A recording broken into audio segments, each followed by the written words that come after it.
warahmatullahi wabarakatuh. Kami dari kelompok 1 yang beranggotakan Salma Salsabila, yang kedua Salsa Nikita, yang ketiga Desta Sagita Putri, dan yang terakhir Riyadini Santi Purnamasari.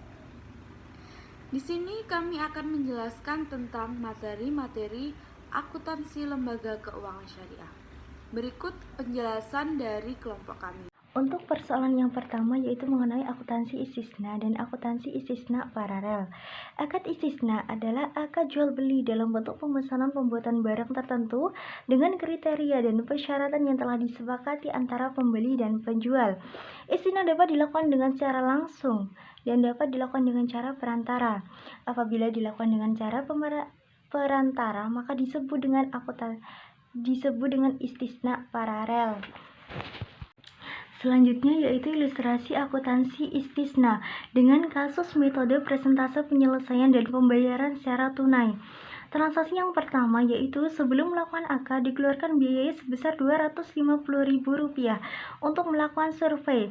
Jurnal yang dicatat bagi penjual yaitu beban pra-akad ditangguhkan pada kas sebesar Rp250.000, sedangkan pembeli tidak melakukan penjurnalan. Untuk transaksi yang kedua yaitu jika ternyata kemudian hari dilakukannya akad, maka jurnal yang dicatat oleh penjual yaitu beban istisna pada beban pra-akad ditangguhkan sebesar Rp250.000 dan pembeli tidak melakukan penjurnalan.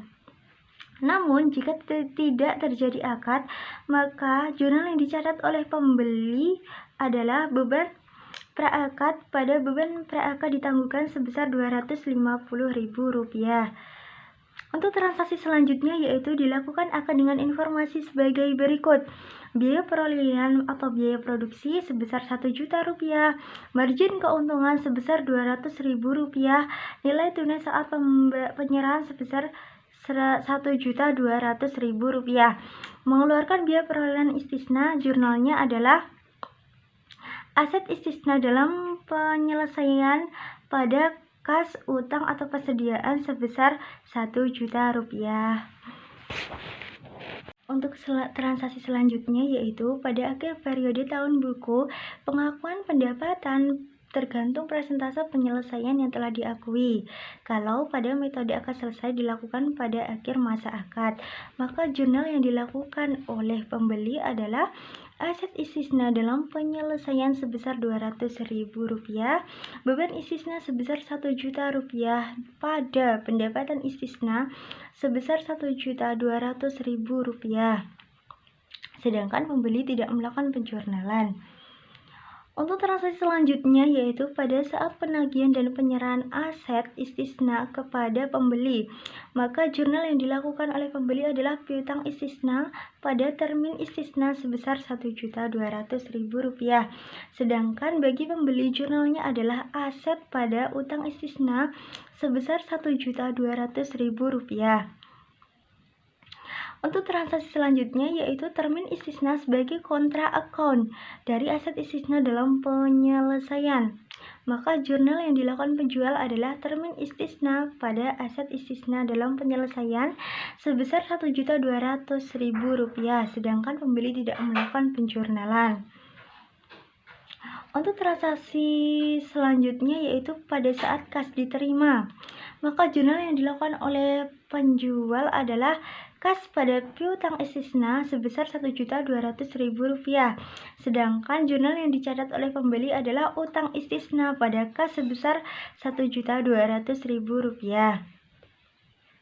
Untuk kasus istisna dengan metode akad selesai, jurnal yang digunakan sama dengan metode presentase penyelesaian. Yang membedakan adalah waktu pengakuan pendapatan yang dilakukan pada masa akhir akad. Untuk selanjutnya yaitu kasus metode presentasi penyelesaian pembayaran secara tangguh. Transaksi yang pertama yaitu dilakukan akad dengan informasi sebagai berikut. Biaya perolehan atau biaya produksi sebesar Rp1.000.000, margin keuntungan sebesar Rp200.000, nilai tunai saat penyerahan sebesar Rp1.200.000, nilai akad karena tangguh sebesar Rp1.500.000, selisih nilai akad dan tunai adalah sebesar Rp300.000. Mengeluarkan biaya perolehan istisna, maka jurnal yang dicatat oleh penjual adalah aset istisna dalam penyelesaian pada kas atau utang atau persediaan sebesar 1 juta rupiah, sedangkan pembeli tidak melakukan penjurnalan. Untuk transaksi yang kedua, yaitu pada akhir periode tahun buku pengakuan pendapatan, maka jurnal yang dicatat oleh penjual adalah aset istisna dalam penyelesaian sebesar Rp200.000, beban istisna sebesar Rp1 juta pada pendapatan istisna sebesar Rp1.200.000. Sedangkan pembeli tidak melakukan penjurnalan. Untuk transaksi selanjutnya yaitu pada saat penagihan dan penyerahan aset istisna kepada pembeli, maka jurnal yang dicatat oleh penjual adalah piutang istisna pada termin istisna sebesar Rp1.200.000 dan jurnal yang kedua yaitu piutang istisna pada pendapatan istisna sebesar Rp300.000. Sedangkan jurnal yang dicatat oleh pembeli pada saat penagihan dan penyerahan aset istisna kepada pembeli adalah aset sebesar Rp1.200.000 pada utang usaha sebesar Rp1.200.000. Dan untuk jurnal yang kedua yaitu beban istisna tangguh pada utang istisna sebesar Rp300.000. Transaksi selanjutnya yaitu termin istisna sebagai kontra account dari aset istisna dalam penyelesaian, maka jurnal yang dicatat oleh penjual adalah termin istisna pada aset istisna dalam penyelesaian sebesar Rp1.200.000, sedangkan pembeli tidak melakukan penjurnalan. Untuk transaksi selanjutnya yaitu pada saat kas diterima diangsur selama 3 tahun, jadi setiap tahunnya yaitu membayar sebesar Rp500.000, maka jurnal bagi penjual adalah kas pada piutang istisna sebesar Rp500.000 dan jurnal yang kedua yaitu pendapatan istisna tangguh pada pendapatan istisna sebesar Rp100.000.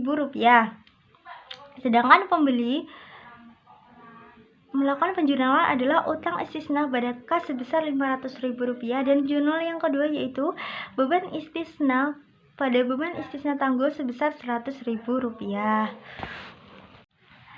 Untuk transaksi selanjutnya yaitu jika pembeli melakukan kewajiban pembayaran istisna lebih awal maka memperoleh potongan Rp75.000, maka jika potongan diberikan pada saat pelunasan, maka jurnal yang dicatat oleh penjual adalah pendapatan istisna tangguh pada piutang istisna sebesar Rp75.000.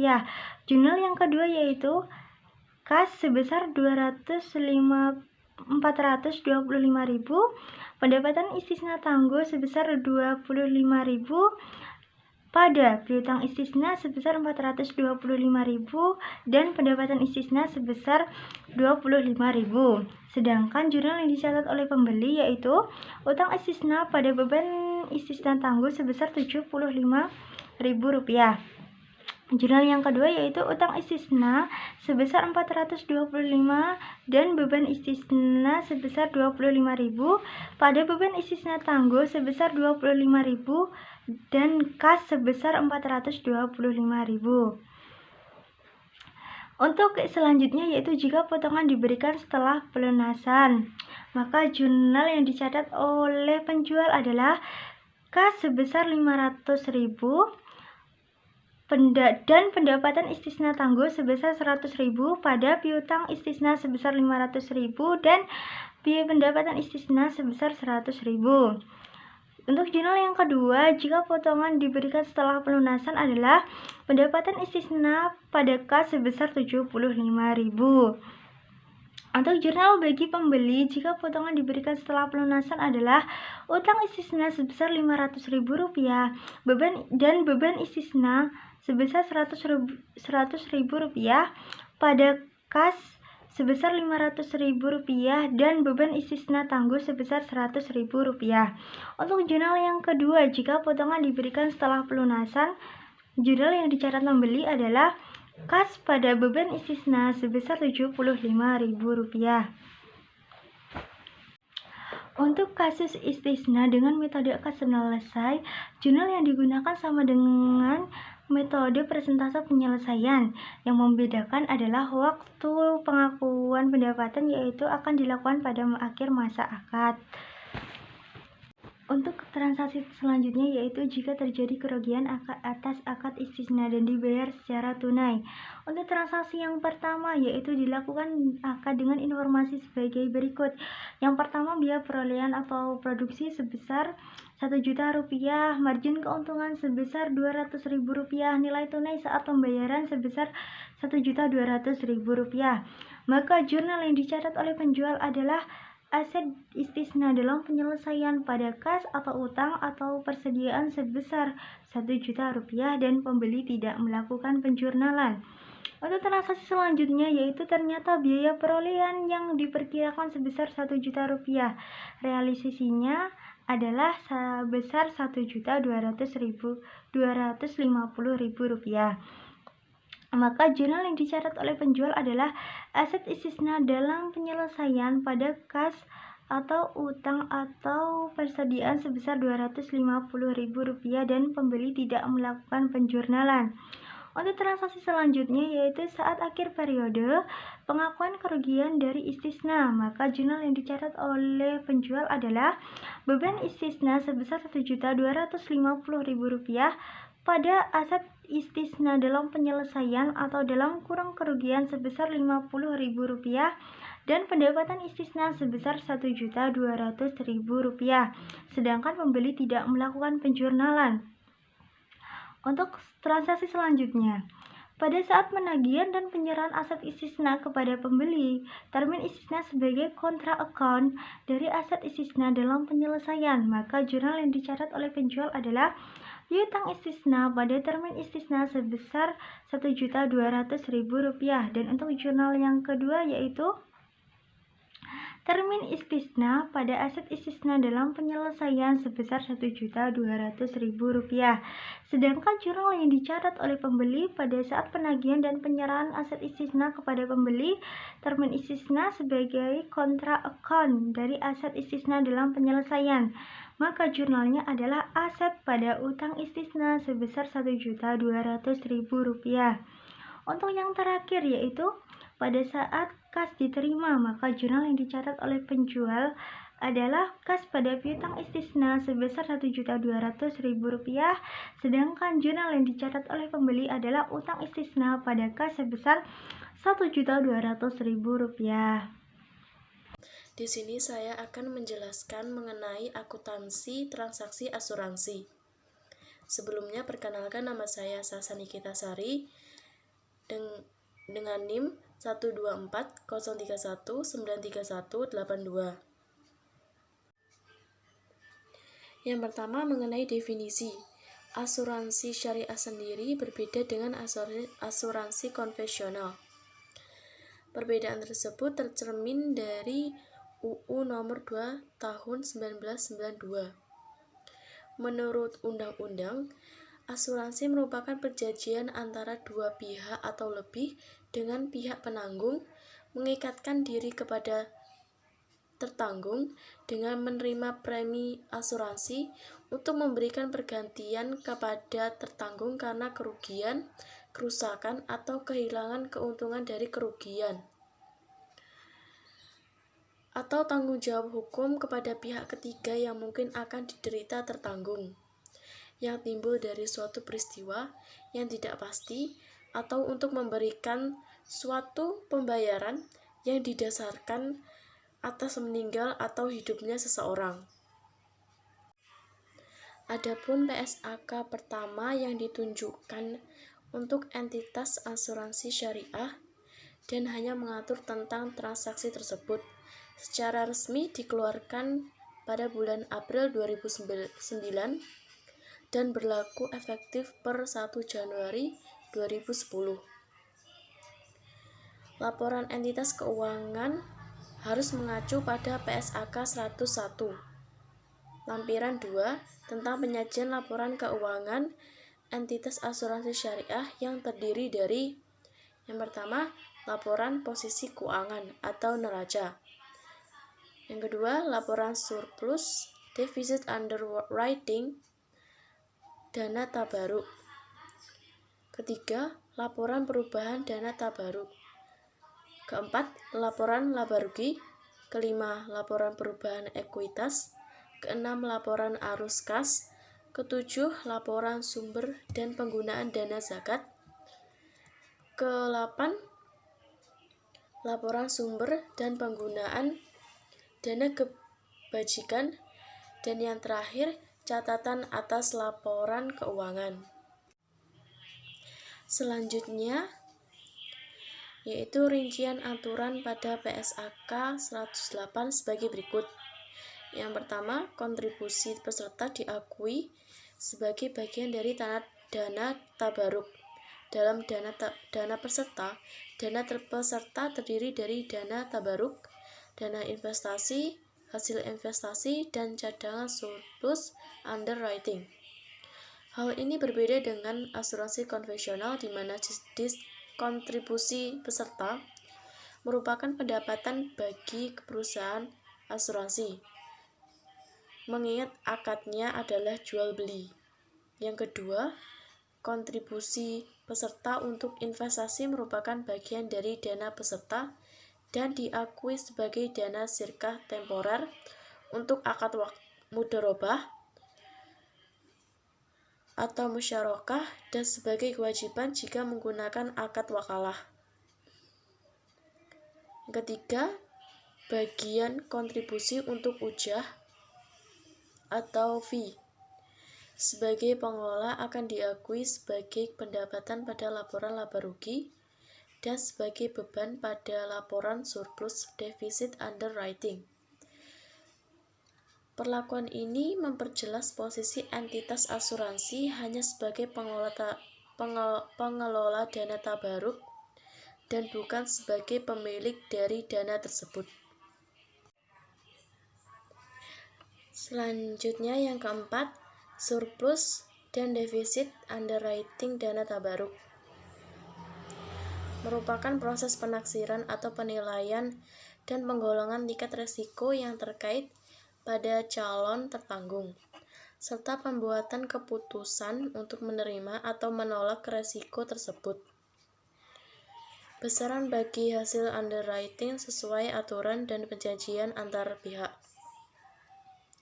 Yang kelima, penyisian teknis terdiri dari penyisian atas kontribusi yang belum menjadi hak, penyisian atas klaim yang masih dalam proses, dan penyisian atas klaim yang telah terjadi namun belum dilaporkan.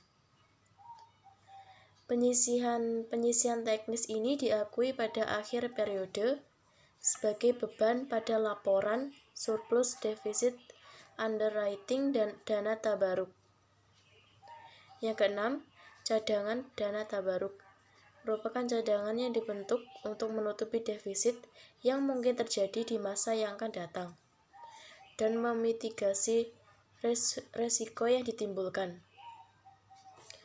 Cadangan ini diakui pada saat dibentuk dengan jumlah sebesar yang dianggap memenuhi prinsip kehati-hatian dengan sumber dari surplus defisit dana tabaruk.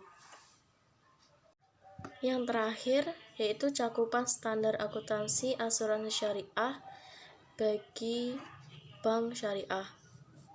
Pengakuan awal berdasarkan PSAK 108 dalam akuntansi asuransi syariah adanya pengakuan pendapatan dan beban. Yang pertama, pengakuan pendapatan dibagi menjadi dua. A. Apabila jumlah premi dapat diestimasi secara layak, maka pendapatan premi diakui selama periode kontrak dan jumlah premi tersebut disesuaikan setiap periode untuk mencerminkan jumlah premi yang sebenarnya. B. Apabila jumlah premi tidak dapat diestimasi secara layak, maka premi diperlukan dengan menggunakan metode uang muka sampai jumlah premi dapat diestimasi secara layak. Yang kedua, pengakuan beban. A. Kontribusi peserta diakui sebagai pendapatan dana tabaruk dengan ketentuan sebagai berikut. Yang pertama, untuk akad asuransi syariah jangka pendek, kontribusi peserta diakui sebagai pendapatan dana tabaruk sesuai periode akad asuransi. B. Untuk akad asuransi, jangka panjang kontribusi peserta diakui sebagai pendapatan dana tabaruk pada saat jatuh tempo pembayaran dari peserta. Selanjutnya B. Kontribusi peserta yang diterima bukan merupakan pendapatan entitas pengelola karena entitas pengelola merupakan wakil para peserta untuk mengelola dana tabaruk. Yang C. Selain dari kontribusi peserta, perubahan saldo dana tabaruk juga berasal dari hasil investasi dana tabaruk dan surplus atau defisit underwriting dana tabaruk. Entitas pengelolaan melakukan investasi dari dana tabaruk dalam kedudukannya sebagai wakil para peserta. D.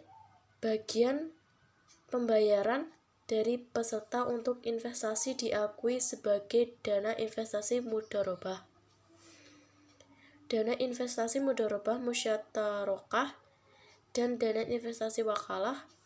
Bagian pembayaran tersebut bukan merupakan pendapatan entitas pengelola karena milik peserta secara individual. Materi selanjutnya mengenai akuntansi transaksi ijarah dan ijarah mumtahiyah bitamlik. Yang pertama, definisi ijarah, yaitu transaksi sewa-menyewa yang diperbolehkan oleh syariah. Akad ijarah memfasilitasi transaksi pemindahan hak guna atas suatu barang atau jasa dalam waktu tertentu melalui pembayaran sewa atau upah, tanpa diikuti pemindahan kepemilikan barang tersebut. Adapun ijarah mumtahiyah bitamlik memfasilitasi transaksi ijarah yang pada akhir masa sewa, penyewa diberi hak pilih untuk memiliki barang yang disewa dengan cara yang disepakati oleh kedua belah pihak. Adapun kasus transaksi ijarah, yaitu PT Namira membutuhkan sebuah mesin untuk keperluan produksi usahanya. Pada bulan Januari 2000 XA, PT Namira mengajukan permohonan ijarah kepada Bank Syariah. Adapun informasi tentang penyewaan sebagai berikut. Biaya perolehan barang sebesar 120 juta. Umur ekonomis barang 5 tahun 60 bulan. Masa sewa 24 bulan. Nilai sisa umur ekonomis 0 rupiah. Sewa per bulan 2.400.000. Biaya administrasi 480.000. Perhitungan penyusutan dan pendapatan ijarah. Dimisalkan kebijakan Bank Syariah adalah memperoleh keuntungan 20% dari modal penyewaan. Adapun rumusnya yaitu penyusutan per bulan sama dengan harga perolehan dikurangi nilai sisa dibagi jumlah bulan umur ekonomis. Penyusutan per bulan, harga perolehannya 120 juta dikurangi nilai sisanya 0 rupiah dibagi jumlah bulan umur ekonomisnya 60 bulan sama dengan 2 juta. Pendapatan ijarah per bulan sama dengan modal penyewaan plus keuntungan dikali modal penyewaan sama dengan 2 juta ditambah buka kurung 20% dikali 2 juta tutup kurung sama dengan 2.400.000 rupiah. Selanjutnya, perhitungan biaya administrasi ijarah. Misalkan dalam kasus di atas, Bank Syariah menggunakan kebijakan 1% dari modal persewaan, maka biaya administrasinya adalah sebagai berikut. Biaya administrasi ijarah sama dengan N% dikali modal persewaan per bulan dikali jumlah bulan, sama dengan 1% dikali 2 juta dikali 24 sama dengan 480 juta. Selanjutnya kita memasuki penjurnalan transaksi ijarah. Yang pertama, transaksi pengadaan aset ijarah. Dimisalkan untuk keperluan transaksi ijarah, PT Namira di atas pada tanggal 5 Juni 2020,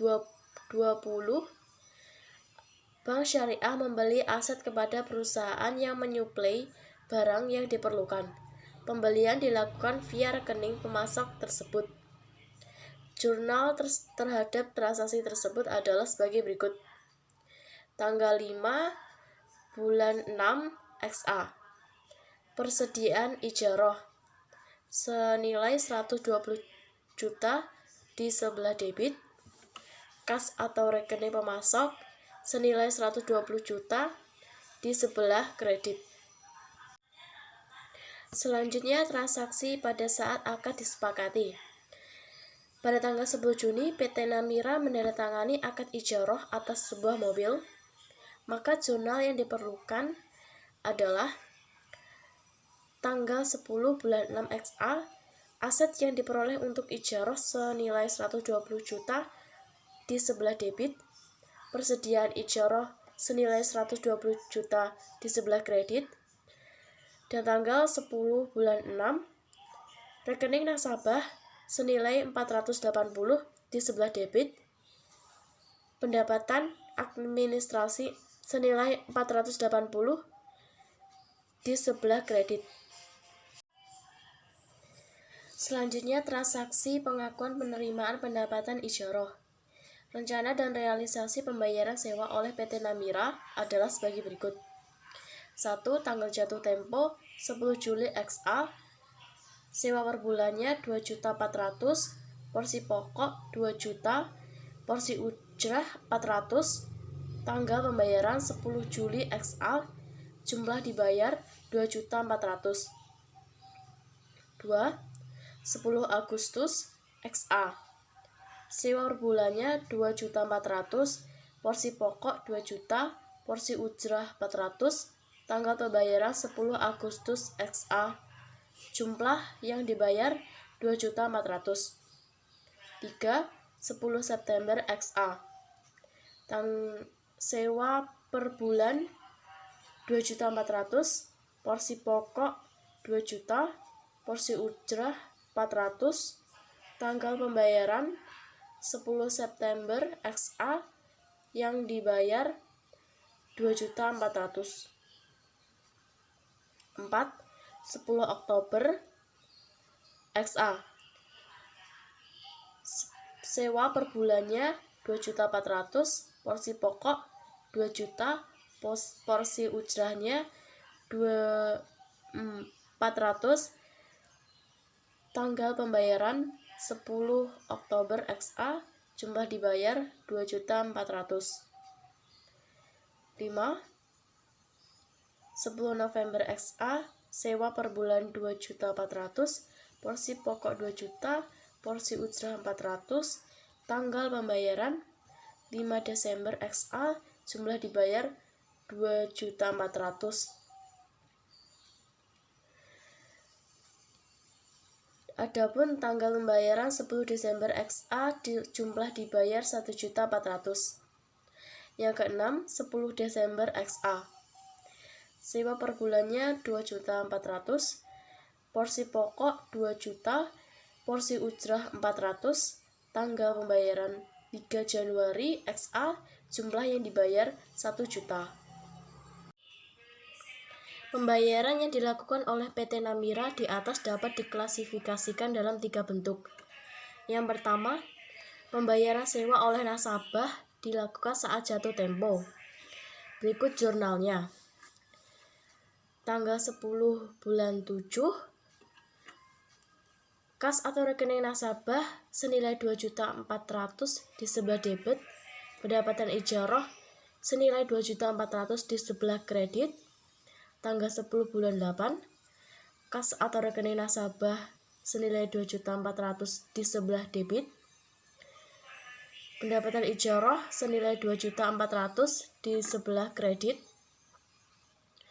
Tanggal 10 bulan 9, kas atau rekening nasabah senilai 2.400.000 di sebelah debit, Pendapatan ijarah di sebelah kredit senilai 2.400.000 tanggal 10 bulan 10 XA.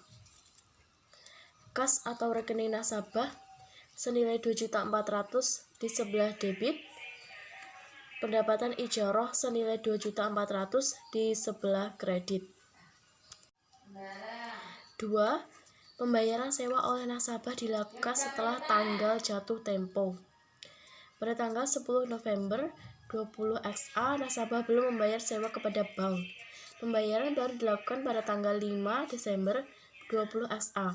Maka jurnal atas transaksi tanggal 10 November dan 5 Desember tersebut adalah sebagai berikut.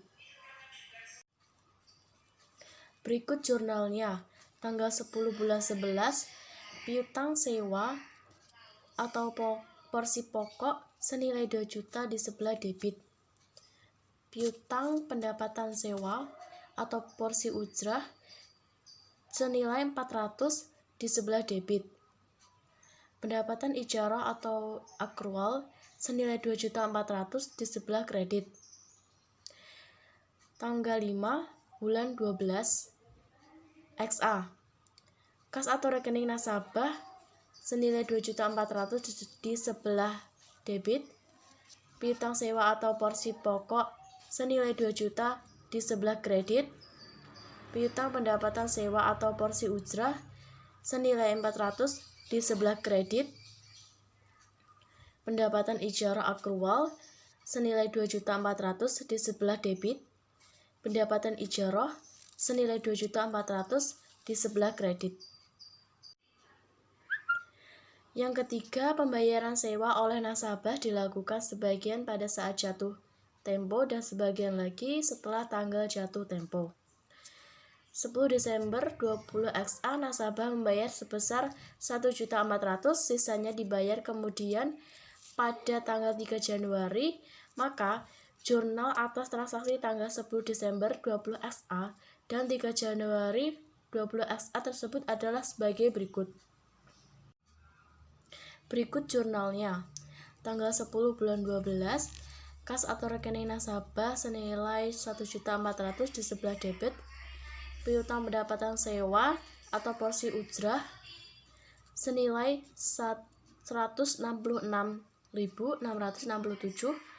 di sebelah debit. Piutang sewa atau porsi pokok senilai 833.333 di sebelah debit. Pendapatan ijarah senilai 1.400.000 di sebelah kredit. Pendapatan ijarah akrual senilai 1 juta di sebelah kredit. Berikut perhitungannya. 1 juta per 2.400.000 dikali 400 sama dengan 166.667. Untuk porsi pokoknya 1 juta dikurangi 166.667 sama dengan 833.333. Berikutnya tanggal 3 bulan 1. Kas atau rekening nasabah senilai 1 juta di sebelah debit. Piutang sewa atau porsi pokok di sebelah kredit senilai 833.333 rupiah. Piutang pendapatan sewa senilai 166.667. Pendapatan ijarah akrual 1 juta di sebelah debit. Pendapatan ijarah senilai 1 juta di sebelah kredit. Selanjutnya perlakuan akuntansi beban perbaikan dan pemeliharaan. Pada tanggal 23 Desember 20 XA dilakukan perbaikan aset ijarah sebesar 500.000. Perbaikan tersebut dilakukan atas tanggungan Bank Syariah sebagai pemilik objek sewa dengan sistem pembayaran langsung pada perusahaan jasa ruko, maka jurnal atas transaksi tersebut sebagai berikut. Tanggal 23 bulan 12, beban perbaikan aset ijarah senilai 500.000 di sebelah debit, kas atau rekening nasabah senilai 500 di sebelah kredit. Tanggal 10 bulan 10, beban penyusutan aset ijarah senilai 2 juta di sebelah debit, akumulasi penyusutan aset ijarah senilai 2 juta di sebelah kredit. Tanggal 10 bulan 11, beban penyusutan aset ijarah senilai 2 juta di sebelah debit, akumulasi penyusutan aset ijarah senilai 2 juta di sebelah kredit. Tanggal 10 bulan 12 XA, beban penyusutan aset ijarah senilai 2 juta di sebelah debit, akumulasi penyusutan aset ijarah senilai 2 juta di sebelah kredit. Selanjutnya pengakuan penyusutan aset yang diperoleh untuk ijarah. Jurnal untuk pengakuan penyusutan aset yang diperoleh ijarah untuk 6 bulan pertama adalah sebagai berikut. Tanggal 10 bulan 7 XA, beban penyusutan aset ijarah senilai 2 juta di sebelah debit, akumulasi penyusutan aset ijarah senilai 2 juta senilai 2 juta di sebelah kredit. Tanggal 10 bulan 8, beban penyusutan aset ijarah senilai 2 juta di sebelah debit, akumulasi penyusutan aset ijarah senilai 2 juta di sebelah kredit. Tanggal 10 bulan 9, beban penyusutan aset ijarah senilai 2 juta di sebelah debit, akumulasi penyusutan aset ijarah senilai 2 juta di sebelah kredit. Selanjutnya, laporan laba rugi PT Namira dari bulan Juli sampai dengan Desember. Pendapatan ijarah atau kas di bulan Juli senilai 2.400.000, di bulan Agustus senilai 2.400.000, di bulan September 2.400.000, di bulan Oktober 2.400.000, di bulan November 0, dan di bulan Desember 3.800.000, sehingga totalnya menjadi 13.400.000. Beban penyusutan di bulan Juli 2 juta, di bulan Agustus 2 juta, di bulan September 2 juta, di bulan Oktober 2 juta, di bulan November 2 juta, dan di bulan Desember 2 juta, sehingga totalnya menjadi 12 juta. Selanjutnya beban perbaikan. Beban perbaikan di bulan Juli 0, di bulan Agustus 0, di bulan September 0, di bulan Oktober 0, di bulan November 0, dan di bulan Desember senilai 500.000, sehingga totalnya 500.000 rupiah.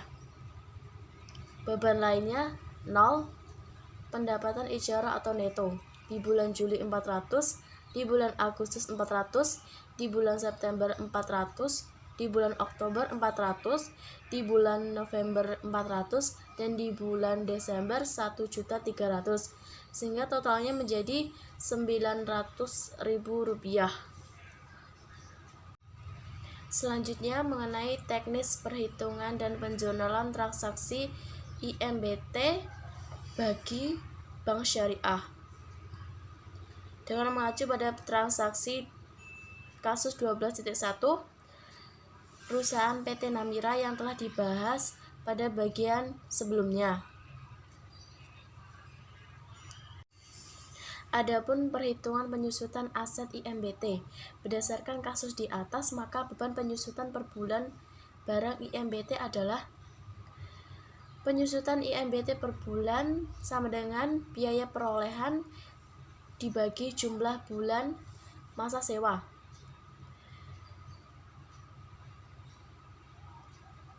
Penyusutan IMBT per bulan sama dengan biaya perolehan senilai 120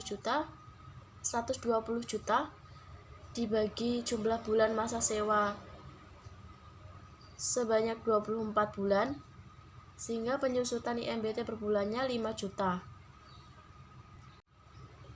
Penentuan pendapatan IMBT. Selanjutnya, dengan kebijakan keuntungan sewa 20% dari modal barang yang disewakan, pendapatan IMBT per bulan adalah sebagai berikut. Pendapatan IMBT per bulan sama dengan modal penyewaan plus N% dikali modal penyewaan sama dengan 5 juta ditambah kurung buka 20% dikali 5 juta tutup kurung sama dengan 6 juta rupiah. 6 juta ribu rupiah. Total pendapatan IMBT selama masa sewa yaitu 24 dikali 6 juta sama dengan 144 juta rupiah. Adapun penjualan transaksi IMBT yaitu pelepasan sebagai hadiah. Dalam kasus transaksi IMBT, PT Namira di atas sekiranya pada akhir masa sewa setelah bulan ke-24 dilakukan pelepasan aset ijarah oleh Bank Syariah dengan menghadiahkan aset tersebut kepada PT Namira. Adapun nilai buku aset di neraca pada bulan ke-24 sebagai berikut. Aset yang diperoleh untuk ijarah senilai 120 juta, akumulasi penyusutan senilai 120 juta sehingga nilai netonya 0.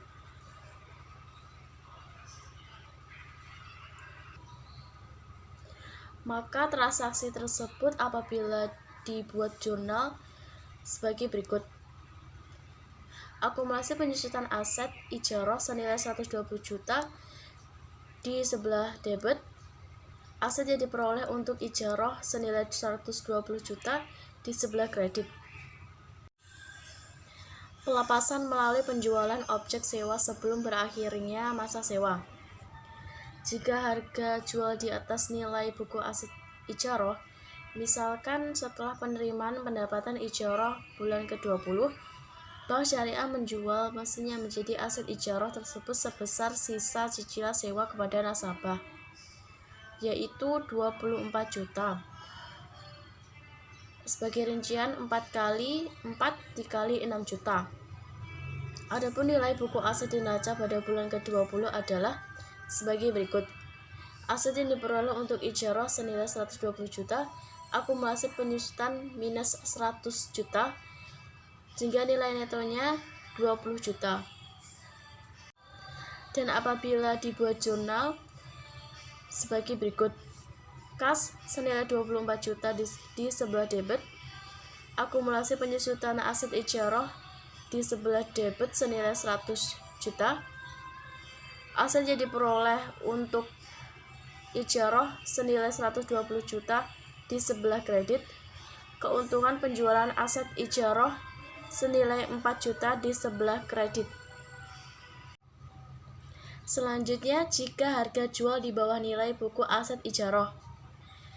Dimisalkan setelah penerimaan pendapatan ijarah bulan ke-20, Bank Syariah menjual mesin yang menjadi aset ijarah tersebut sebesar 15 juta. Adapun nilai buku aset di neraca pada bulan ke-20 adalah sebagai berikut. Aset yang diperoleh untuk ijarah senilai 120 juta, akumulasi penyusutan minus 100 juta, nilai neto 20 juta. Dan apabila dibuat jurnal sebagai berikut. Kas senilai 15 juta di sebelah debit, akumulasi penyusutan aset ijarah senilai 100 juta di sebelah debit, kerugian penjualan aset ijarah sebesar 5 juta di sebelah debit, aset ijarah senilai 120 juta di sebelah kredit. Berikutnya, pelepasan melalui penjualan objek sewa setelah berakhirnya masa sewa. Misalkan setelah berakhirnya masa sewa, Bank Syariah menjual mesin yang menjadi aset ijarah senilai 2 juta. Adapun nilai buku aset di neraca pada bulan ke-24 sebagai berikut. Aset yang diperoleh untuk ijarah senilai 120 juta, akumulasi penyusutan minus 120 juta sehingga nilai netonya 0. Dan apabila dibuat jurnal sebagai berikut. Kas senilai 2 juta di sebelah debit, akumulasi penyusutan aset ijarah senilai 120 juta di sebelah debit, aset yang diperoleh untuk ijarah senilai 120 juta di sebelah kredit, keuntungan penjualan aset ijarah senilai 2 juta di sebelah kredit. Adapun transaksi ijarah aset berwujud. Teknis perhitungan dan penjualan transaksi ijarah untuk multi jasa. Contoh kasus, Ibu Uli melakukan transaksi ijarah dengan BPRS Anugerah Sejahtera untuk keperluan biaya sekolah anaknya selama 1 semester di Universitas Gadjah Mada. Adapun informasi tentang transaksi untuk penyediaan jasa tersebut adalah sebagai berikut. Harga perolehan jasa 9 juta dibayar ke UGM tanggal 1 Februari 20 XA. Masa sewa 6 bulan mulai 1 Februari sampai dengan 1 Agustus 20 XA. Sewa per bulan 1.700.000 setiap tanggal 1 mulai bulan Maret. Penyusutan per bulan 1.500.000 setiap tanggal 1 mulai bulan Maret. Biaya administrasi 0,5% senilai 45.000 diterima tanggal 1 Februari 20 XA. Pengadaan aset ijarah. Jurnal pengadaan aset ijarah jasa sebagai berikut. Tanggal 1 bulan 2, aset yang diperoleh untuk ijarah senilai 9 juta di sebelah debit, rekening UGM senilai 9 juta di sebelah kredit, dengan keterangan pengadaan aset ijarah. Selanjutnya, saat akad disepakati. Jurnalnya sebagai berikut. Tanggal 1 bulan 2, rekening nasabah atau kas senilai 45.000 di sebelah debit, pendapatan administrasi senilai 45.000 di sebelah kredit, keterangan penerimaan biaya administrasi pembiayaan. Selanjutnya, pengakuan penyusutan aset ijarah dan pembayaran sewa ijarah. Berikut adalah tabel penyusutan aset ijarah dan pembayaran sewa. 1. Beban amortisasi 1.500.000, pembayaran sewa 1.700.000, keterangan tanggal penyusutan dan pembayaran 1 Maret 20 XA. 2. Beban amortisasinya 1.500.000, pembayaran sewa 1.700.000, keterangan tanggal penyusutan dan pembayaran 1 April. 3. Beban amortisasinya 1.500.000, pembayaran sewanya 1.700.000, keterangan tanggal penyusutan dan pembayaran 1 Mei 20 XA. 4. Beban amortisasinya 1.500.000, pembayaran sewa 1.700.000, keterangan tanggal penyusutan dan pembayaran 1 Juni 20 XA. 5. Beban amortisasinya 1.500.000, pembayaran sewa 1.700.000, keterangan tanggal penyusutan dan pembayaran 1 Juni 20 XA. 6. Beban amortisasinya 1.500.000, pembayaran sewanya 1.700.000, keterangan tanggal penyusutan dan pembayaran 1 Agustus 20 XA. Adapun penjurnalannya sebagai berikut.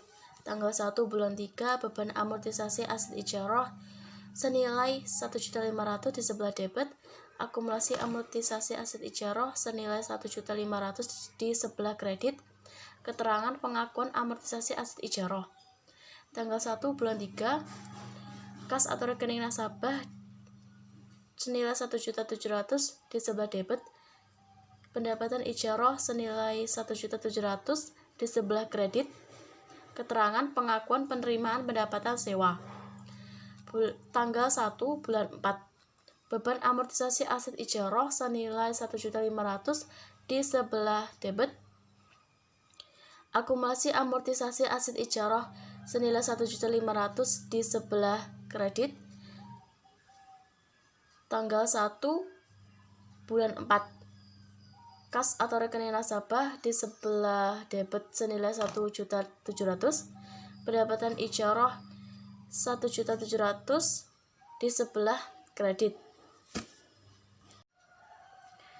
Tanggal 1 bulan 5, beban amortisasi aset ijarah senilai 1.500.000 di sebelah debit, akumulasi amortisasi aset ijarah senilai 1.500.000 di sebelah kredit. Bulan 1 bulan 5, tanggal 1 bulan 5 XA, kas atau rekening nasabah di sebelah debit senilai 1.700.000, pendapatan ijarah senilai 1.700.000 di sebelah kredit. Tanggal 1 bulan 6, beban amortisasi aset ijarah senilai 1.500.000 di sebelah debit, akumulasi amortisasi aset ijarah di sebelah kredit senilai 1.500.000. Tanggal 1 bulan 6, kas atau rekening nasabah senilai 1.700.000 di sebelah debit, pendapatan ijarah senilai 1.700.000 di sebelah kredit. Tanggal 1 bulan 7, beban amortisasi aset ijarah senilai 1.500.000 di sebelah debit, akumulasi amortisasi aset ijarah di sebelah kredit senilai 1.500.000.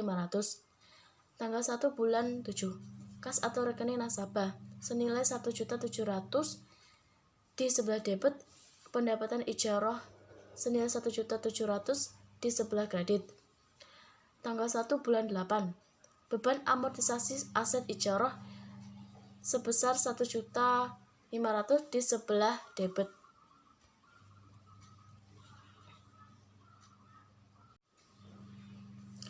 Akumulasi amortisasi aset ijarah senilai 1.500.000 di sebelah kredit. Tanggal 1 bulan 8, kas atau rekening nasabah senilai 1.700.000 di sebelah debit, pendapatan ijarah senilai 1.700.000 di sebelah kredit. Tanggal 1 bulan 8, akumulasi amortisasi aset ijarah sebesar 9 juta di sebelah debit, aset yang diperoleh untuk ijarah senilai 9 juta di sebelah kredit. Keterangan untuk mengakhiri siklus transaksi ijarah multijasa dengan menutup akumulasi amortisasi aset ijarah dan menutup aset tak berwujud yang diperoleh untuk ijarah. Akuntansi transaksi dana zakat, dana kebajikan, dan hold. Definisi zakat. Zakat merupakan sebagian harta yang wajib dikeluarkan oleh setiap muslim apabila telah mencapai nisab dan haul dan telah terpenuhi kriteria wajib zakat sesuai dengan PSAK 101. Sumber dana zakat pada bank syariah dibagi menjadi dua, yakni zakat dari dalam entitas bank syariah, dana zakat dari pihak luar entitas bank syariah atau termasuk zakat dari nasabah. Kasus transaksi terkait penghimpunan dan penyaluran dana zakat. Pada laporan keuangan tahun 20XB, saldo dana zakat Bank Syariah Peduli adalah sebesar 15 juta rupiah. Berikut adalah transaksi yang terkait dengan dana zakat pada Bank Syariah Peduli selama tahun 20XB. 15 Januari 20XB diterima zakat dari Bapak Rahmat secara tunai sebesar 3 juta rupiah. Pada tanggal 13 Maret 20XB diterima zakat dari Bapak Thorik secara tunai sebesar 12 juta rupiah. Pada tanggal 17 Maret 20XB disalurkan tunai dana zakat kepada masyarakat miskin sebesar 12 juta rupiah. Pada tanggal 1 April 20XB diterima zakat perniagaan Bank Syariah Peduli selama tahun 20XB sebesar 50 juta rupiah. Pada tanggal 2 Mei 20XB diterima via rekening tabungan zakat dari jamaah pengajian BUMN sebesar 10 juta rupiah. Pada tanggal 7 Mei 20XB disalurkan dana zakat kepada ustadz yang berdakwah di pedalaman Pulau Kalimantan sebesar 10.500.000 rupiah. Pada tanggal 16 Agustus 20XB diterima dana zakat penghasilan dari nasabah giro sebesar 20 juta rupiah via rekening nasabah. Pada tanggal 25 September 20XB disalurkan tunai dana zakat kepada orang miskin sebesar 65 juta rupiah. Pada tanggal 30 November 20XB disalurkan tunai dana zakat kepada mu'alaf sebesar 2 juta rupiah. 15 Desember 20XB disalurkan tunai dana zakat kepada Ibnu Sabil sebesar 500.000 rupiah. Pada tanggal 20 Desember 20XB ditransfer honorarium amil sebesar 500.000 rupiah ke rekening tabungan Bapak Abdi, petugas penyaluran bantuan dana SIS. Jurnal transaksinya pada tanggal 15 Januari 20XB yaitu kas pada debit 3 juta rupiah dan zakat dan dana zakat 3 juta pada kredit. Pada tanggal 13 Maret 20XB kas di debit 12 juta, dana zakat di kredit 12 juta rupiah. Tanggal 17 Maret 20 XB, dana zakat 12 juta di debit, kas di kredit 12 juta. 1 April 20 XB, zakat Bank Syariah Peduli di debit 50 juta, dana zakat di kredit 50 juta. Pada tanggal 2 Mei 20 XB, rekening tabungan nasabah di debit 10 juta, dana zakat di kredit 10 juta. Tanggal 7 Mei 20 XB, dana zakat di debit 10.500.000 dan kas di kredit 10.500.000. 16 Agustus 20 XB, rekening giro nasabah di debit 20 juta, dana zakat di kredit 20 juta. 25 September 20 XB, dana zakat di debit 65 juta, kas di kredit 65 juta. Pada tanggal 30 November 20 XB, dana zakat di debit 2 juta rupiah, kas di kredit 2 juta rupiah. Tanggal 15 Desember 20 XB, dana zakat di debit 500.000 rupiah, kas di kredit 500.000 rupiah. Tanggal 27 Desember 20 XB, dana zakat di debit sebesar 500.000 rupiah. Rekening tabungan Bapak Abdi di kredit 500.000 rupiah. Dan definisi dana kebajikan. Dana kebajikan merupakan dana sosial di luar zakat yang berasal dari masyarakat yang dikelola oleh Bank Syariah. Dana kebajikan biasa juga disebut dengan dana Khordul Hasan.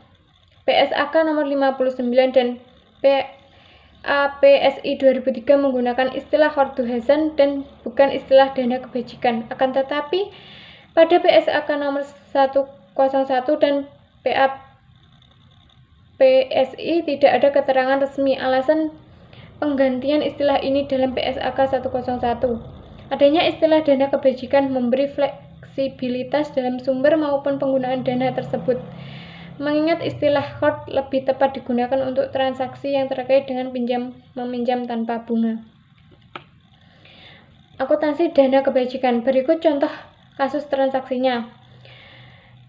Pada laporan keuangan tahun 2019, saldo dana kebijakan Bank Syariah Peduli adalah sebesar 10 juta rupiah. Berikut adalah transaksi. Pada tanggal 5 Januari 2019 diterima infak dari Bapak Andan secara tunai 2 juta rupiah. Pada tanggal 1 Februari 2019 diterima transferan dana dari rekening Bapak Wahyu sebagai sedekah sebesar 5 juta rupiah.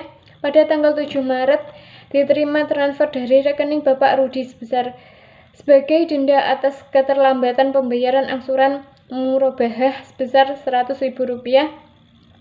Pada tanggal 13 April diterima transfer dari rekening PT Antariksa sebagai sumbangan sebesar 10 juta rupiah. Pada tanggal 30 April diterima bunga dari rekening giro di Chase Manhattan Bank sebesar 250.000 rupiah. Pada tanggal 15 Mei disalurkan dana kebajikan sebagai sumbangan kepada Panti Asuhan Yatim Putra Muhammadiyah secara tunai sebesar 10 juta rupiah.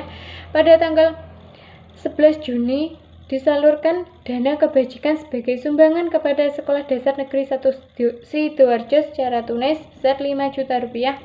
Pada tanggal 12 Agustus disalurkan secara tunai dana kebajikan untuk pinjaman Khordul Hasan Mbah Mujir yang hendak merintis usaha pisang goreng sebesar 100.000 rupiah.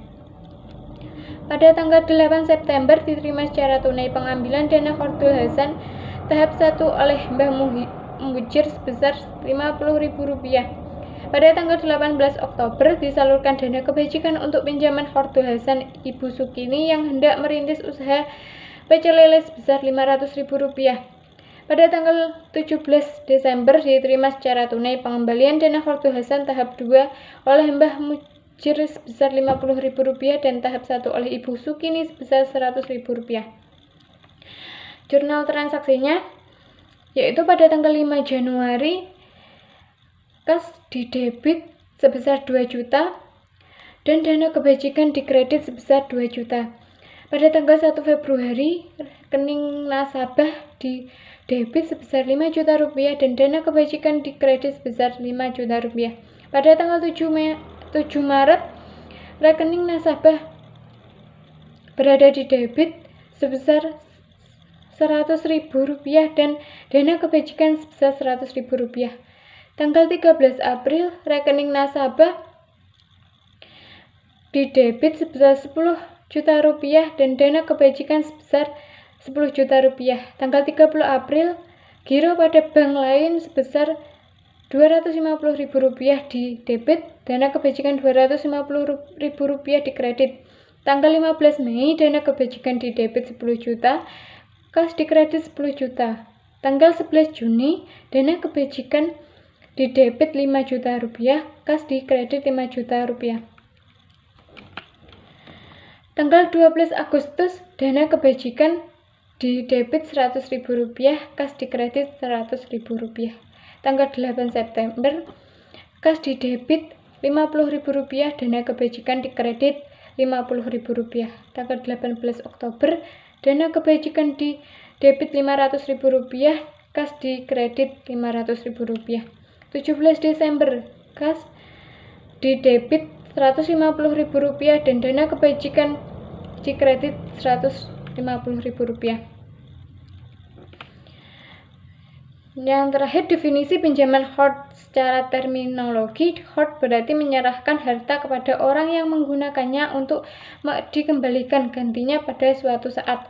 Hold merupakan transaksi yang diperbolehkan oleh syariah dengan menggunakan skema pinjam-meminjam sejumlah dana tanpa adanya pembebanan bunga atas dana yang dipinjam oleh nasabah. Alur transaksinya, yang pertama, bank syariah melakukan evaluasi dan seleksi terhadap kelayakan nasabah menerima pinjaman hold. Evaluasi dan seleksi dilihat pada aspek kesesuaian nasabah dengan kriteria yang ditetapkan bagi penerima dana hold yang bersifat sosial.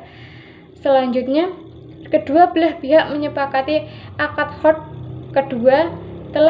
Setelah akad hold disepakati, bank syariah selanjutnya menyerahkan dana hold sesuai dengan yang disepakati. Yang ketiga, nasabah melakukan pengembalian pinjaman hold sebesar yang dipinjam, baik secara langsung, keseluruhan maupun angsuran. Akuntansi kas, penempatan pada Bank Indonesia, clearing dan pajak. Akuntansi kas. Kas adalah mata uang kertas dan logam baik dalam valuta rupiah maupun valuta asing yang masih berlaku sebagai alat pembayaran yang sah. Perubahan posisi kas di bank dapat disebabkan oleh beberapa hal berikut. Yang pertama, penggunaan untuk transaksi internal bank seperti untuk dana kas kecil, pembayaran biaya-biaya operasional, biaya gaji, dan sebagainya. Yang kedua, penyetoran dan penarikan oleh nasabah. Yang ketiga, penyetoran kepada Bank Indonesia atau penarikan dari rekening bank yang bersangkutan di Bank Indonesia. Transaksi kas kecil. Pada tanggal 1 Maret 20XA dibentuk dana kas kecil sebesar Rp500.000. Pada tanggal 3 Maret 20XA dibayar biaya konsumsi rapat sebesar Rp40.000. Pada tanggal 7 Maret 20XA dibayar biaya bahan bakar mobil kantor sebesar Rp60.000. Pada tanggal 10 Maret 20XA dibayar biaya asuransi Kas Insaf sebesar Rp50.000. Pada tanggal 11 Maret 20XA dibayar biaya asuransi Kas In Transit sebesar Rp20.000. Pada tanggal 15 Maret 20XA dibayar biaya langganan koran dan majalah sebesar Rp40.000. Pada tanggal 23 Maret 20XA dibayar biaya listrik bulan terakhir sebesar Rp120.000. Pada tanggal 26 Maret 20XA dibayar biaya air bulan terakhir sebesar Rp100.000. Pada tanggal 27 Maret 20XA dibayar biaya servis kendaraan kantor sebesar Rp50.000 dan pada tanggal 31 Maret 20XA kas kecil diisi kembali. Jurnal bila menggunakan sistem dana tetap. Pada tanggal 1 Maret, dana kas kecil di debit Rp500.000, kas di kredit sebesar Rp500.000. Pada tanggal 31 Maret, beban konsumsi rapat sebesar Rp40.000 di debit, beban bahan bakar di debit Rp60.000, beban asuransi cash in safe di debit Rp50.000, beban asuransi cash in transit di debit Rp20.000, beban koran dan majalah di debit Rp40.000, beban listrik di debit Rp120.000, beban air di debit Rp100.000, dan beban servis kendaraan di debit Rp50.000, kas di kredit sebesar Rp480.000. Jurnal bila menggunakan sistem dana berfluktuatif. Pada tanggal 1 Maret, dana kas kecil di debit Rp500.000, kas di kredit Rp500.000. Pada tanggal 3 Maret, biaya konsumsi rapat di debit Rp40.000, dana kas kecil di kredit Rp40.000. Pada tanggal 7 Maret, biaya bahan bakar di debit Rp60.000, dana kas kecil di kredit Rp60.000. Pada tanggal 10 Maret, biaya asuransi cash in safe di debit Rp50.000, dana kas kecil di kredit Rp50.000. Pada tanggal 11 Maret, biaya asuransi cash in transit di debit Rp20.000, dana kas kecil di kredit sebesar Rp20.000. Pada tanggal 15 Maret, biaya koran dan majalah di debit Rp40.000, dana kas kecil di kredit sebesar Rp40.000. Pada tanggal 23 Maret, biaya listrik di debit Rp120.000, dana kas kecil di kredit sebesar Rp120.000.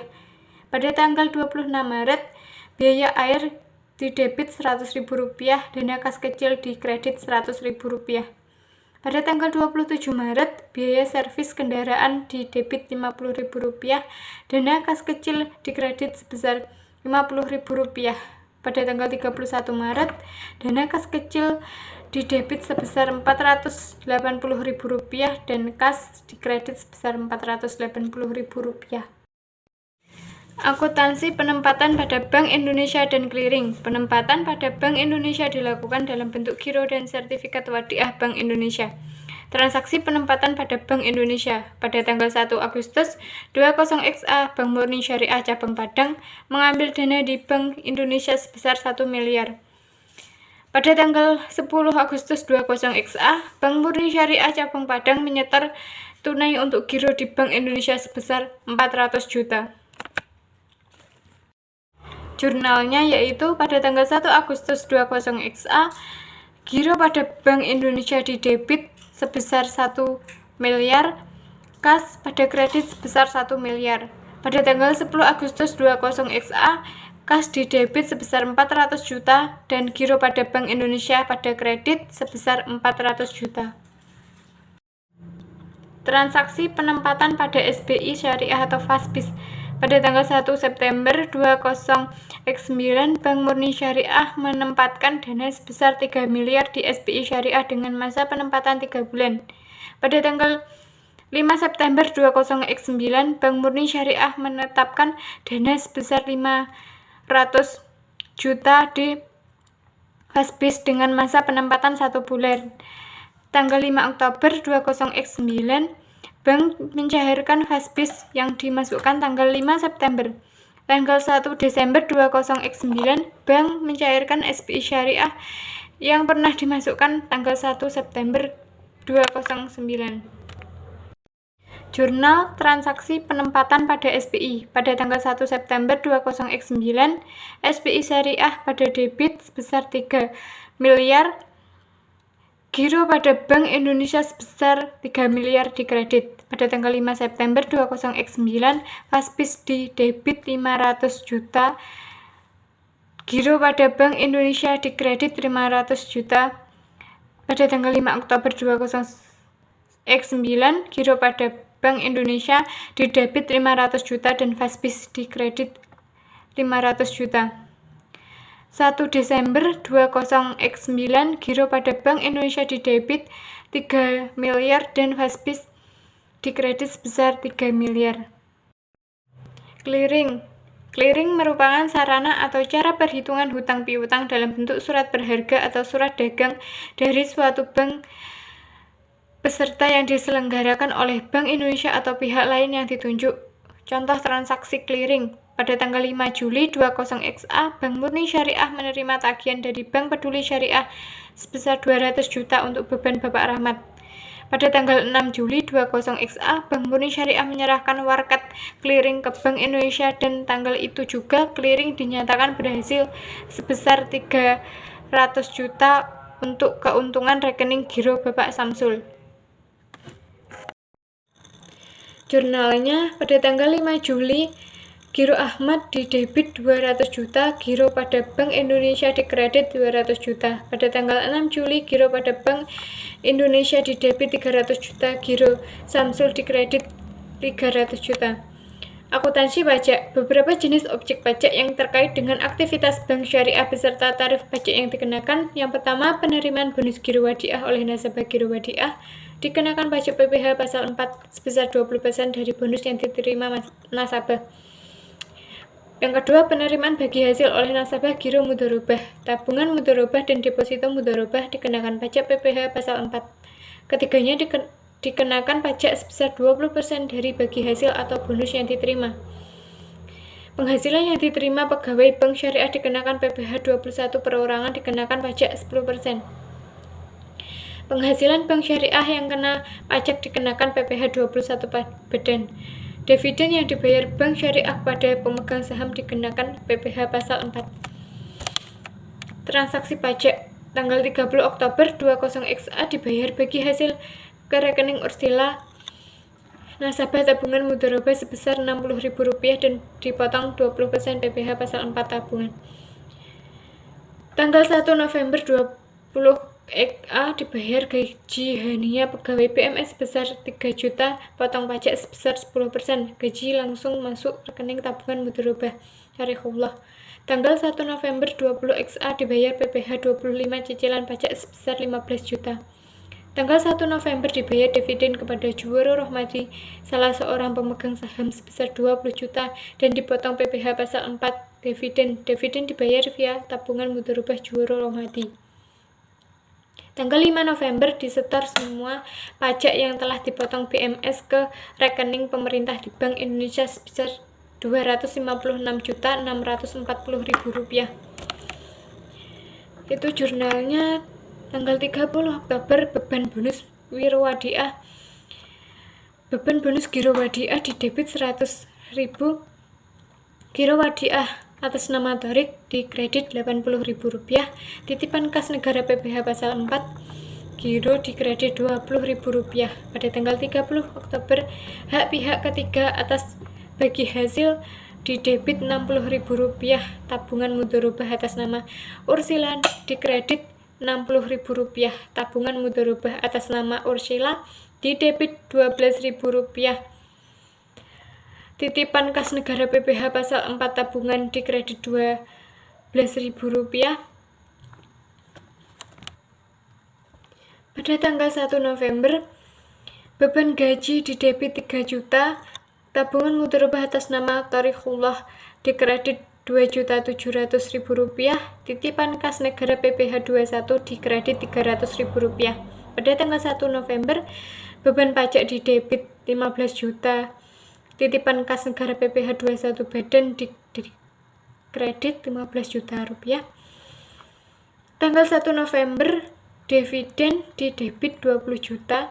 Tabungan mudharabah atas nama Juworo Rohmadi dikredit 16 juta. Dan titipan kas negara PPh pasal 4 dividen dikredit Rp4 juta. Pada tanggal 5 November, rupa-rupa titipan kas negara didebit Rp256.640.000 dan Bank Indonesia dikredit Rp256.640.000.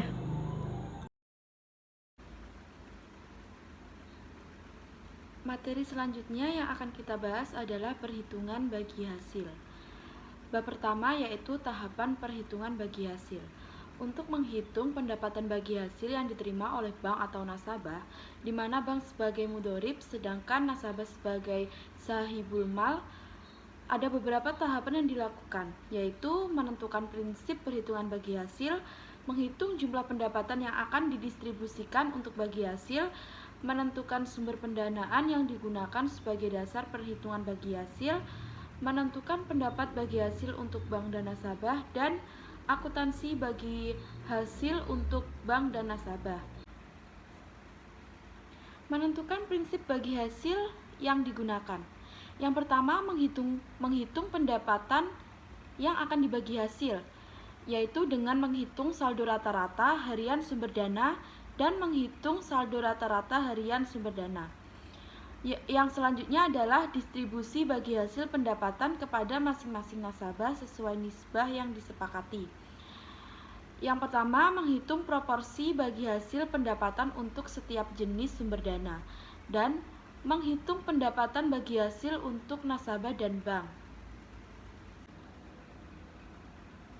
Selanjutnya adalah menentukan prinsip perhitungan bagi hasil. Prinsip perhitungan bagi hasil pendapatan sangat penting dilakukan di awal dan harus diketahui oleh kedua belah pihak yang akan melakukan kesepakatan kerjasama bisnis. Karena apabila hal itu tidak dilakukan, maka dalam transaksinya akan terjadi goror dan tidak sesuai dengan prinsip syariah. Prinsip perhitungan bagi hasil menentukan jumlah pendapatan yang digunakan sebagai dasar perhitungan untuk bagi hasil. Apakah menggunakan penerimaan neto, laba, bruto atau laba neto. Dewan Syariah Nasional dalam fatwanya dengan nomor 15 tahun 2000 menyatakan bahwa bank syariah boleh menggunakan prinsip bagi hasil atau revenue sharing maupun bagi untung atau profit sharing dalam dasar bagi. Perbedaan prinsip bagi hasil revenue sharing dan profit sharing. Prinsip revenue sharing, pendapatan utama yaitu bagi hasil, margin, sewa, dan pendapatan utama lainnya, lalu dikurangi hak bagi hasil pihak ketiga, ditambah pendapatan operasional lainnya, dan dikurangi beban operasional lainnya, lalu menemukan laba atau rugi neto.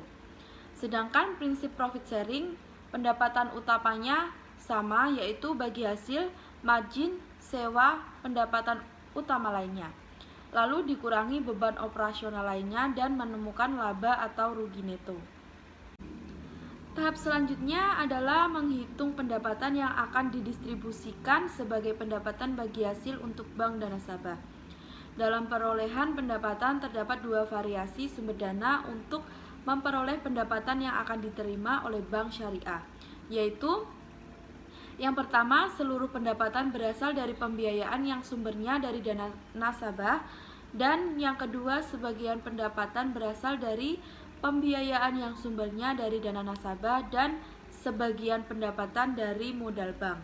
Hitungan yang akan dibagi hasil menggunakan pendekatan sumber dana dari dana mudharabah saja, maka tahapan perhitungannya seperti berikut.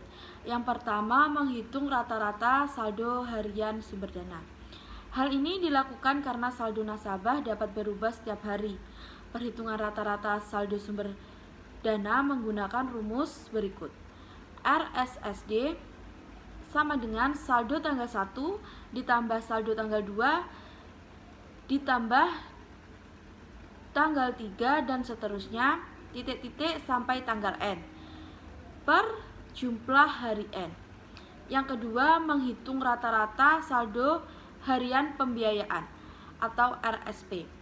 Hal ini dilakukan karena saldo untuk masing-masing pembiayaan dapat berubah setiap hari.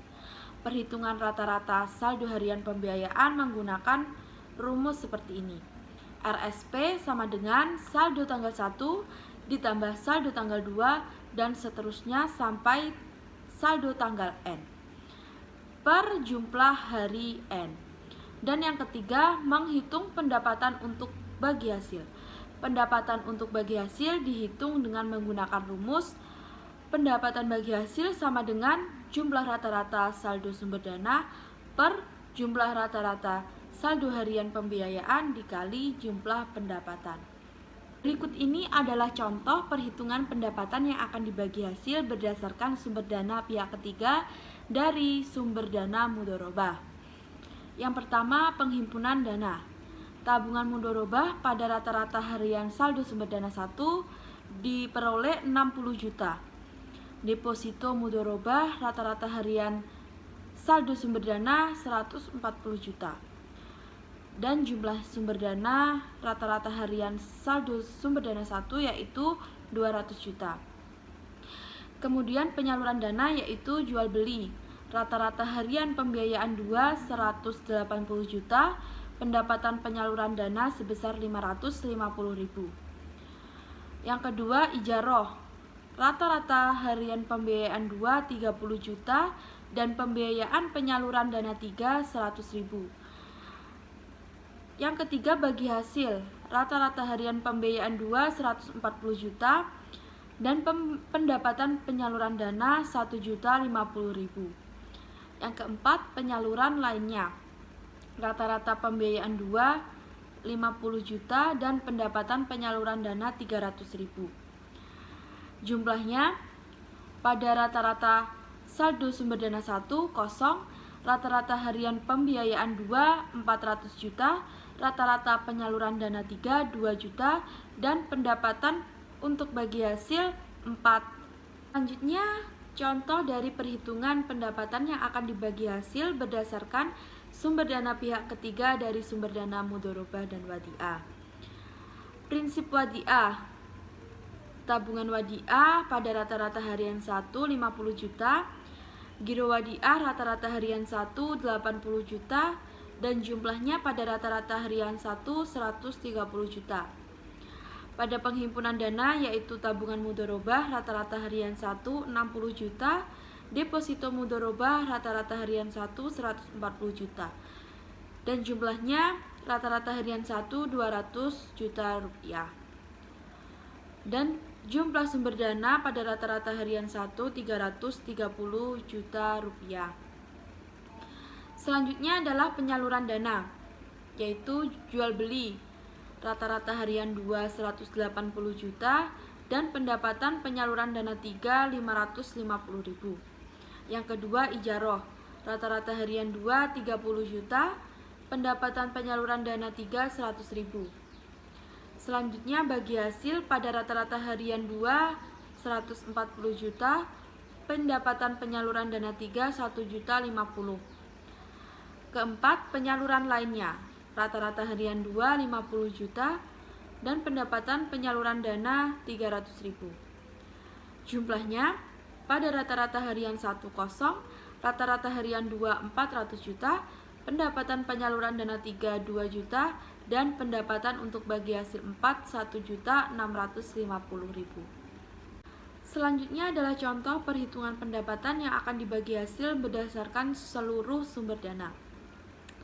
Prinsip wadiah, yaitu tabungan wadiah pada rata-rata harian 1 senilai 50 juta, giro wadiah pada rata-rata harian 1 senilai 80 juta, dan jumlahnya rata-rata harian 1 130 juta. Penghimpunan dana yaitu tabungan mudharabah sebesar 60 juta pada rata-rata harian 1 dan deposito mudharabah pada rata-rata harian 1 sebesar 140 juta. Jumlahnya pada rata-rata harian 1 200 juta, modal pada rata-rata harian 1 70 juta, jumlahnya pada rata-rata harian 1 70 juta. Sedangkan jumlah sumber dana pada rata-rata harian 1 400 juta. Penyaluran dana yaitu jual beli pada rata-rata harian 2 180 juta, pendapatan penyaluran dana 3 550. Yang kedua, ijaroh. Rata-rata harian 2 30 juta dan pendapatan penyaluran dana 3 100.000. Ketiga, bagi hasil. Rata-rata harian 2 140 juta dan pendapatan penyaluran dana 3 1.050.000. Yang keempat, penyaluran lainnya. Rata-rata harian 2 sebesar 50 juta dan 300.000 di pendapatan penyaluran dana 3. Kemudian jumlah keseluruhan yaitu rata-rata harian 1 kosong, rata-rata harian 2 400 juta, pendapatan penyaluran dana 3 2 juta dan pendapatan untuk bagi hasil 2 juta. Selanjutnya adalah poin D, yaitu menentukan hak bagi hasil untuk bank dan nasabah. Untuk melanjutkan menghitung hasil akhir berapa pendapatan bagi hasil yang akan diterima oleh bank dan nasabah, maka diperlukan informasi tambahan seperti berikut ini. Jenis kelompok tabungan mudharabah saldo rata-rata sebesar 60 juta, nisbah nasabah 40%, nisbah bank 60%.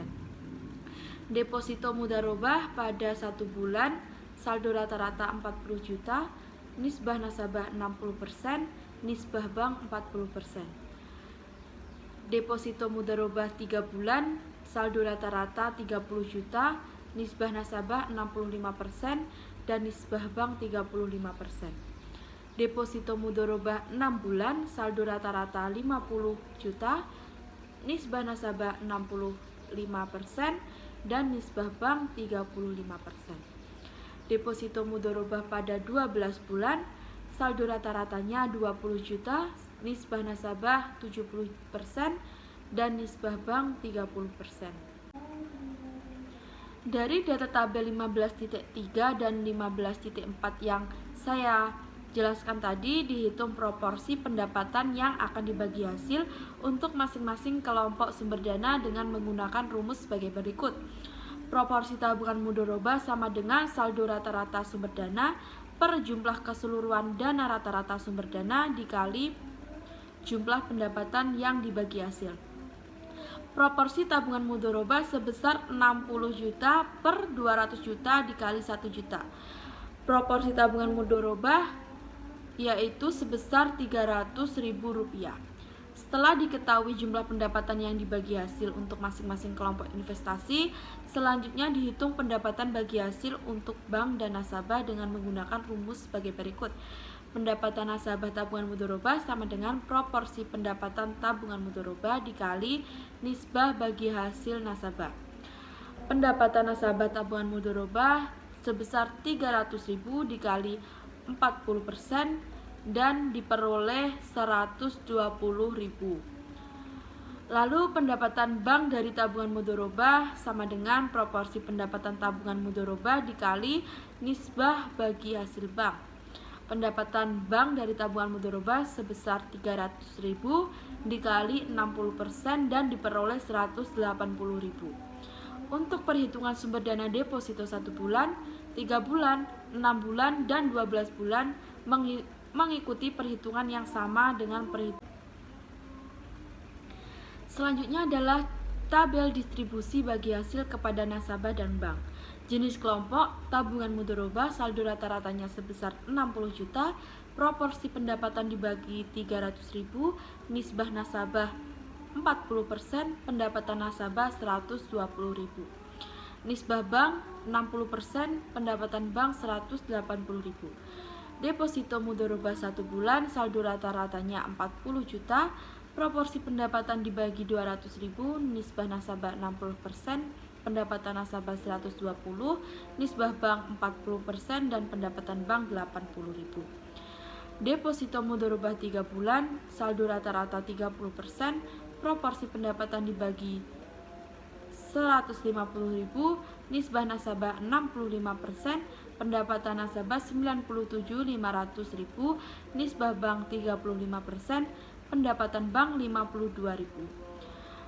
Deposito mudharabah 6 bulan saldo rata-rata 50 juta, proporsi pendapatan dibagi 250.000, nisbah nasabah 65%, pendapatan nasabah 162.500, nisbah bank 35%, pendapatan bank 87.500. Deposito mudharabah 12 bulan saldo rata-ratanya 20 juta, proporsi pendapatan dibagi 100.000, nisbah nasabah 70%, pendapatan nasabah 70.000, nisbah bank 30%, pendapatan bank 30.000. Total keseluruhan saldo rata-ratanya 200 juta, proporsi pendapatan dibagi 1 juta, pendapatan nasabah 570.500.000, pendapatan bank 430.000. Apabila data dalam tabel 15.7 dilanjutkan dengan perhitungan equivalent rate, untuk menghitung equivalent rate digunakan informasi jumlah hari dalam 1 tahun, misalnya 365 hari. dari jumlah hari dalam satu bulan, misalnya 30 hari. Perhitungan equivalent rate untuk sumber dana kelompok tabungan mudharabah sebagai berikut. Equivalent rate sama dengan pendapatan nasabah dikali 365 dikali 100% per saldo rata-rata dikali 30. Equivalent rate 120.000 dikali 365 dikali 100% per 60 juta dikali 30. Equivalent rate ditemukan sebesar 2,43% untuk sumber dana deposito 1 bulan, 3 bulan, 6 bulan, dan 12 bulan menggunakan rumus yang sama dengan sumber dana tabungan. Selanjutnya adalah tabel equivalent rate atas bagi hasil untuk nasabah. Jenis kelompok tabungan mudharabah saldo rata-ratanya sebesar 60 juta, proporsi pendapatan dibagi 300.000, nisbah nasabah sebesar 40%, pendapatan nasabah 120, equivalent rate 2,43%, nisbah bank 60%, pendapatan bank 180.000.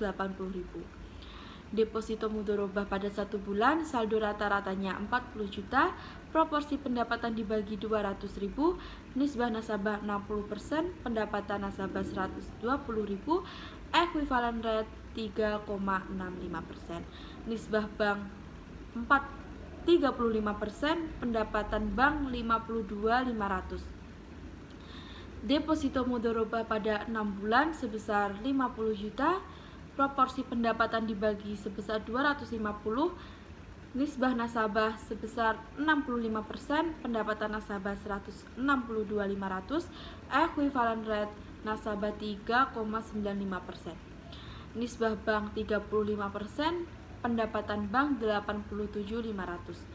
Deposito mudharabah pada 12 bulan, saldo rata-ratanya 20 juta, proporsi pendapatan dibagi 100.000, nisbah nasabah 70%,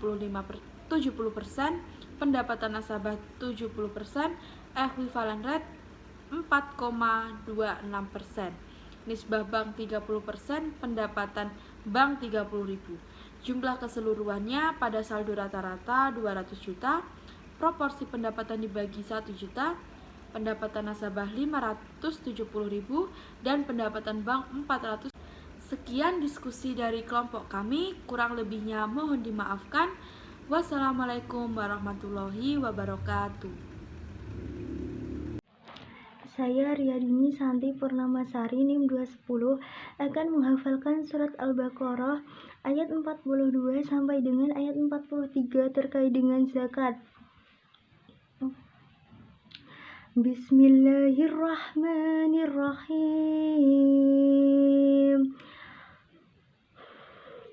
ولا تلبسوا الحق بالباطل وتقطعوا الحق وأنتم تعلمون